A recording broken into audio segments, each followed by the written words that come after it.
কথায় আছে নদীর এপার ভাঙে ওপার গড়ে, এই তো নদীর খেলা। সকালবেলায় ধনী তুমি, ফকির সন্ধ্যাবেলা। এমনটাই ঘটেছে ইউনূসের উপদেষ্টাদের সাথে। শপথ অনুষ্ঠানে দাঁড়িয়েছিল পররাষ্ট্র উপদেষ্টা তৌহিদ হাসান। সামনে দিয়ে হেঁটে যাচ্ছিল কয়েকজন সচিব ও সাধারণ কর্মকর্তারা। কয়েকদিন আগেও যাকে দেখলে স্যার স্যার বলে সবাই মুখে ফেনা তুলতো, আজ চারদিকে কেউ ফিরেও তাকাচ্ছে না, যেন তিনি অদৃশ্য, তাকে কেউই দেখছে না। যখন একজন পুলিশ তাকে দেখলো, অনেকটা ধাক্কা দিয়েই চলে গেল। সত্যি বলতে তাদের সাথে এমনটাই হওয়া উচিত ছিল। অন্যদিকে দাঁড়িয়ে ছিল আসিফ নজরুল ও সৈয়দা রিজওয়ানা হক। বিএনপির কয়েকজন হেভিওয়েট নেতা তাদের সামনে দিয়ে চলে গেল, কিন্তু তাদের দিকে কেউ ভ্রুক্ষেপও করলো না, যেন তারা ফেলে দেওয়া টিস্যু যেমন কেউ ব্যবহার পরে পকেটে ভরে রাখে না, তেমনি তারা আজ নিক্ষেপিত হয়েছে আস্থা করে।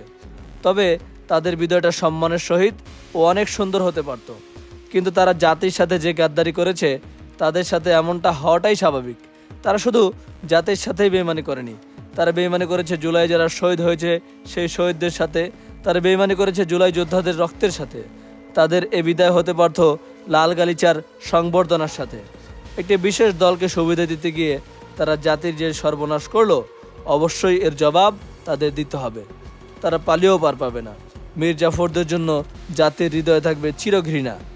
নশ্বরের পৃথিবীতে খোদা যেন এমন বেইমানের বিচার দেখায়, সেটাও জনগণের চাওয়া। আসসালামু আলাইকুম। আমাদের চ্যানেলটা